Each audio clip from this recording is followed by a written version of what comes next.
Good evening everyone, नमस्ते। आज मैं doctor Tanudeep Kaur, MBBS, MS, DNB and urogynecology from AIIMS New Delhi आपसे कुछ शेयर करना चाहती हूँ about the common women associated problems.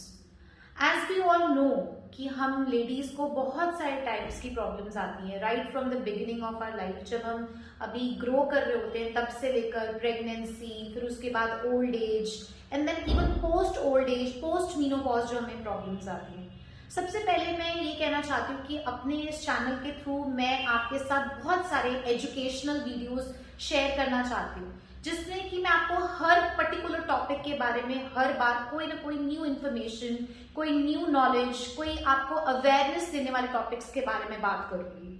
उससे आपको ये पता चलेगा कि हमें कौन सी एज ग्रुप में कौन सी चीजों का ध्यान रखना है, so that we can encounter issues and you can report early to your gynaecologist.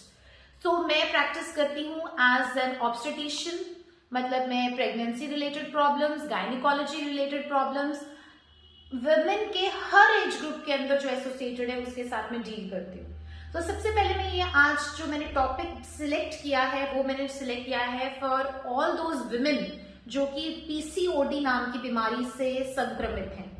PCOD एक बहुत ही कॉमन प्रॉब्लम है जिसे कि आजकल हम लाइफस्टाइल डिजीज कहते हैं, क्योंकि पीसीओडी ज्यादातर आजकल हमारे खाने की प्रॉब्लम से रिलेटेड है। हमें पता भी नहीं है हमारे खाने में कितने टाइप्स के केमिकल्स और हार्मोन्स एसोसिएटेड है, जिसकी वजह से हमें हार्मोनल इम्बैलेंस होता है। इसके कॉमन सिम्टम्स यंग एज में देखे जाते हैं, इसके कॉमन सिम्टम्स मैरिड वुमेन में देखे जाते हैं, इवन ओल्ड एज तक इन चीजों को देखा जाता है। इसका जो प्रभाव है हर एज ग्रुप ऑफ वुमेन के ऊपर डिफरेंट तरीके से आता है। जैसे यंग गर्ल्स में ये एक्ने यानी कि पिंपल्स के फॉर्म में आते हैं, या फिर उनके जो बाल झड़ते हैं, स्किन खराब होती है, मेंस्ट्रुअल प्रॉब्लम्स हैं, उनकी MC बराबर से नहीं आती, डेट इरेगुलर होती है, हैवी ब्लीडिंग है, किसी को बहुत कम ब्लीडिंग है, and all these issues, scarring होती है फेस पे, उससे ये और ज्यादा socially and psychologically girls disturb हो जाती हैं। तो ये इस तरह से प्रेजेंट करता है in the younger age group. तो जब हम मिडिल एज ग्रुप में आते हैं तो ये ऐसे प्रेजेंट करता है कि इससे इनफर्टिलिटी हो जाती है, आप कंसीव नहीं कर सकते, प्रेगनेंसी रिलेटेड इश्यूज हैं, प्रेगनेंसी हो नहीं पाती, प्रेगनेंसी होती है तो जल्दी से अबॉर्शंस हो जाते हैं, या फिर अगर बच्चा पैदा हो गया उसके बाद में इश्यूज रहते हैं, शुगर के रिलेटेड इश्यूज हो जाते हैं because of PCOD and so many other problems. बाद में पीसीओडी जब थोड़ा सा और कैरी फॉरवर्ड होता है तो ये एंडोमेट्रियल यानी कि बच्चेदानी की कैंसर के फॉर्म में हमें प्रेजेंट करता है। सो अगर मान लीजिए कि आपको शुरुआत से पता चलता है कि आपको पीसीओडी है, तो सिर्फ इससे यहाँ नहीं खत्म होता कि आपके एक्ने और आपके मेंस्ट्रुअल इश्यू सॉल्व हो गए। हमें हमेशा देखना है कि इन्हीं लेडीज को ज्यादातर डायबिटीज जैसी प्रॉब्लम्स, एंडोमेट्रियल कैंसर जैसी प्रॉब्लम्स जो है लेटर एज ग्रुप में होती हैं, और इसे हमें right from the beginning we have to take care about it. अब आज मैं आपसे सिर्फ ये बात करना चाहती हूँ कि पीसीओडी रिलेटेड इश्यूज के बारे में हम कैसे ख्याल रख सकते हैं।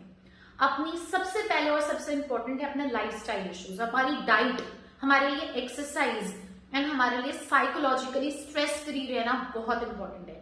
ये इसके 3 पिलर्स है। सपोज किसी को पीसीओडी है तो उसके लिए कुछ मेडिकेशंस बनी है, ये कोई ऐसी डिजीज नहीं है जो कि सॉल्व आउट नहीं हो सकती। कुछ हार्मोनल इम्बैलेंस है जिसे हम धीरे धीरे करके बैलेंस में ला सकते हैं, लेकिन हाँ एकदम जादू कुछ नहीं है। 3 to 6 मंथ्स हमें लगते हैं किसी भी हार्मोनल इम्बैलेंस को बैलेंस में लाने के लिए।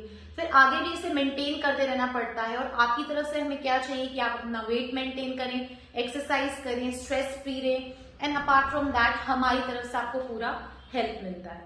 सो अपार्ट फ्रॉम दिस, अगर आपको कोई भी तरह की हेल्प चाहिए, विमेन रिलेटेड, गर्ल्स रिलेटेड, छोटे छोटे बच्चियों के related, till the old age, cancers, infertility, या फिर यूरोगाइनी जैसे इश्यूज, जैसे कि कुछ लेडीज बता नहीं पाती, उनको लीकिंग ऑफ यूरिन की प्रॉब्लम है, वो जोर से खांसती हैं, हंसती हैं, नीचे से यूरिन लीक हो जाता है, वो अपने डॉक्टर को जाके बताती है, वो कहते हैं कोई बात नहीं, ये तो एज रिलेटेड इश्यू है। नहीं, ये एज रिलेटेड इश्यू नहीं है, इसका 100% ट्रीटमेंट है।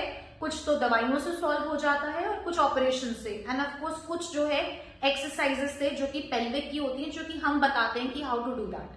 सो अगर आपके पास ऐसा कोई भी पेशेंट है या कोई भी ऐसी लेडी है जिसको लीकेज की प्रॉब्लम है, या फिर जिसको वॉशरूम जाने के लिए इतनी जोर से आता है कि वो वॉशरूम तक पहुंच ही नहीं पा रही है, रास्ते में लीक कर रही है, या फिर उनका नीचे से जो मांसपेशियां हैं या अंग है, जो यूट्रस है, सर्विक्स है, वो बाहर आता है, तो या फिर आपको कोई सेक्सुअल रिलेटेड इश्यूज है तो आप उन सब चीजों के लिए मुझे कांटेक्ट कर सकते हैं। I am freely available. और आप मुझे ऑनलाइन कंसल्टेशन भी कर सकते हैं। कुछ ऐसे पेशेंट्स हैं जिनको कि थोड़ा एम्बैरेसमेंट है कि हम अपनी प्रॉब्लम्स को कैसे डिस्कस करें, तो उसके लिए हम इवन ऑनलाइन कंसल्टेशन प्रोवाइड करते हैं।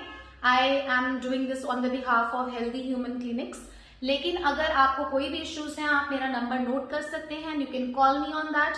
मैं आपको online, video call and WhatsApp call सबके ऊपर अवेलेबल हूँ, and I can help you in every and each and every issue which is related to girls and women in all age groups of life. और आज के इस PCOD topic है। Next time I will be back with some other topic which can benefit you in your health. End of course आपको कोई इसमें embarrass होने की जरूरत नहीं है। I can help in every kind of issue related to women. Thank you very much.